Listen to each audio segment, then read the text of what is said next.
అందరికీ జై భీమ్. నేను మీ ఆనంద్ మహాసేన. నిన్న జనసేన ఆవిర్భావ సభ పెటాపురం నియోజకవర్గం చిత్తరాడ గ్రామంలో జరిగిందండి. ఈ సభలో కొన్నిదల నాగబాబు గారు కొన్ని వ్యాఖ్యలు చేశారు. అయితే ఇక్కడ పిఠాపురంలో పవన్ కళ్యాణ్ గారు అఖండ విజయం సాధించడానికి 2 ఇంపార్టెంట్ ఫ్యాక్టర్స్.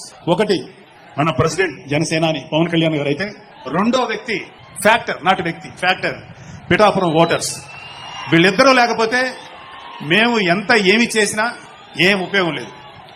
సో మాలో ఇంకెవరైనా సరే పవన్ కళ్యాణ్ గారి విజయానికి నేనే దోహదపడ్డాను అని ఎవరన్నా అనుకుంటే అది వారి కర్మ, అంతకంటే ఏం చేయలేదు. పిఠాపురం నియోజకవర్గంలో పవన్ కళ్యాణ్ గారి గెలుపు కోసం ఎవరైనా పనిచేశారంటే అది వాళ్ళ కర్మ అని ఇంటర్నల్ గా అక్కడున్న వర్మ గారిని విమర్శించినట్టు మాకు అనిపించిందండి. నిజంగానే పిఠాపురం నియోజకవర్గంలో పవన్ కళ్యాణ్ గారి గెలుపు కోసం ఇంకెవరు పనిచేయలేదా? అసలు జనసేన ప్రత్యేకంగా అక్కడ అంత ఓటింగ్ ఉందా అని ఒకసారి చూసుకుంటూ పోతే 2019లో వైసీపీ, జనసేన, టీడీపీ ఈ మూడు విడిగా పోటీ చేయండి. అప్పుడు వైఎస్ఆర్సీపీకి 84,000 ఓట్లు పడితే జనసేనకి 28 ఓట్లు పడ్డాయి, టీడీపీకి 64,000 ఓట్లు పడ్డాయి. అక్కడ 2019లో చూసుకుంటే 28,000 ఓట్లు ఉన్న జనసేన 2024 వచ్చేటప్పటికి 2019లో విడిగా పోటీ చేస్తేనే 28,000 ఓట్లు వచ్చిన జనసేనకి 2024 వచ్చేటప్పటికి 134,000 ఓట్లు ఈరోజు పడ్డాయంటే అసలు ఏంటి కారణం అంటే నిజంగా కేవలం ఓన్లీ జనసేన ఒకటే చూసి పాలేదండి. జనసేన, టీడీపీ, బీజేపీ ఈ మూడు పార్టీల్లో ప్రధానమైన పార్టీ టీడీపీ. ఎందుకంటే పిఠాపురం నియోజకవర్గాన్ని కూడా బీజేపీ జనసేన కన్నా టీడీపీ క్యాడర్ చాలా బలమైందండి. అందుకే ఈరోజు కూటమి భాగంలో ఈరోజు జనసేన అక్కడ విజయం చేకూర్చడానికి టీడీపీ కూడా ప్రధానమైన కారణం అండి. అలాగే వర్మ గారు కూడా చాలా కష్టపడి పనిచేశారు అక్కడ. ఎందుకంటే ఆయన సీటుని త్యాగం చేసి కూడా పవన్ కళ్యాణ్ గారు గెలుపు కోసం నిస్వార్థంగా పనిచేశాడు ఆయన. కానీ అలాంటి వ్యక్తి మీద నిజంగానే నాగబాబు గారు అలా మాట్లాడడం కరెక్ట్ కాదు. అంటే ఆయన పేరిట అనలేదు కానీ ఇంటర్నల్గా విమర్శించినట్టే. కానీ నిజానికి వర్మ గారు లేకపోతే పవన్ కళ్యాణ్ గారు లేరు అని పిఠాపురం నియోజకవర్గంలో ప్రజలందరూ కూడా మెజారిటీ ప్రజలందరూ కూడా వాపోతున్నారు.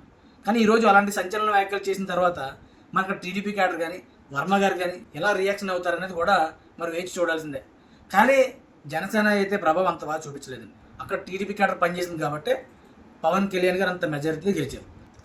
నాగేంద్రబాబు గారు అలా మాట్లాడడం ఎంతవరకు కరెక్టో అక్కడున్న పిఠాపురం ప్రజలకే ఈ విషయాన్ని వదిలేశారు. ఎందుకంటే రానున్న 29 ఎలక్షన్లో మరి ప్రభావం ఎలా ఉంటుంది ఏంటి అనేది కూడా వేచి చూడాలి.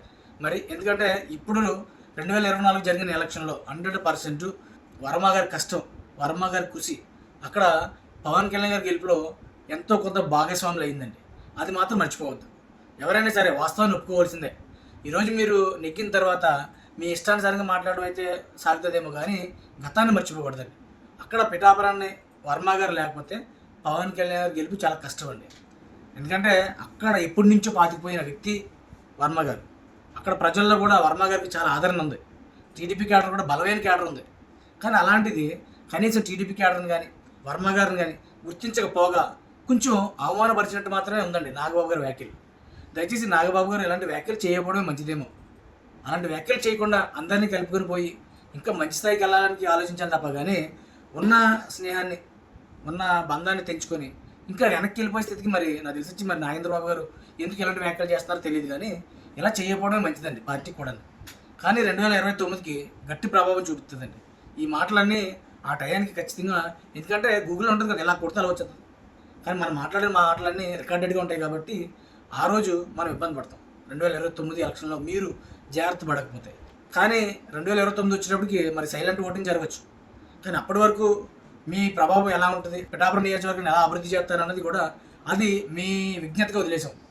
ఎందుకంటే అక్కడ అభివృద్ధి చేస్తేనే ఖచ్చితంగా పిఠాపురం ప్రజలు పట్టం కడతారు 2029 వచ్చేటప్పుడు. కానీ లేకపోతే మళ్ళీ వర్మ గారే అక్కడ ఖచ్చితంగా ఆ లీడ్ తీసుకోవాల్సి ఉంటుంది. కానీ వర్మ గారు ఖచ్చితంగా 2024 ఎలక్షన్లో పవన్ కళ్యాణ్ గారి విజయంలో వర్మ గారి కష్టం కూడా ఉందని ఖచ్చితంగా ఈరోజు రాష్ట్ర ప్రజలందరూ కూడా మీరు చేసిన వ్యాఖ్య మీద బగ్గుమంటున్నారండి. ఒకసారి గుర్తుపెట్టినకండి నాగబాబు గారు మనం మాట్లాడేటప్పుడు. ఎందుకంటే మీ స్థాయికి అలాంటి మాటలు కరెక్ట్ కాదు. విన్ అయిపోయారు, గెలిచారు, హ్యాపీగా సంబరాలు చేసుకోవడం అనేసి ఎందుకు రెచ్చగొట్టే వ్యాఖ్యలు చేస్తారో మాకే అర్థం కాలేదు. ఇంత విజయం రాగానే ఇంత బిల్డప్ ఇస్తున్నారు ఏంటి అని ప్రజల్లో చాలా తప్పుడుగా వెళ్తుందండి. ఎంత విజయం రాబోతుకి ఇంత బిల్డప్ ఇస్తున్నారు ఏంటి అని ప్రజలందరూ కూడా గుసగుసలు ఆడుకున్నారండి నాగేంద్రబాబు గారి మాటలకి, పవన్ కళ్యాణ్ గారి మాటలకి. పిఠాపురం నియోజకవర్గంలో వర్మ గారి కృషి లేకుండా పవన్ కళ్యాణ్ గారి విజయం అసాధ్యం. ఒకసారి గుర్తుపెట్టుకోండి అందరూ కూడా. అక్కడ కూటమి ప్రభుత్వం అంటే 3 పార్టీలు కలవడం వల్ల తప్ప కానీ సింగిల్గా పోటీ చేస్తే పవన్ కళ్యాణ్ గారు కూడా గెలవలేరండి అక్కడ. దయచేసి ఇలాంటి వ్యాఖ్యలు చేయొద్దు నాగేంద్రబాబు గారు. వర్మ గారిని అక్కడ టీడీపీ క్యాడర్ని మీరు అవమానపరిచే విధంగా మాట్లాడుకోవడం మంచిదని తెలియజేసుకుంటూ జై భీమ్, జై మహాసేన, జై జై రాయసేన, జై టీడీపీ, జై చంద్రబాబు, జై జై లోకేష్.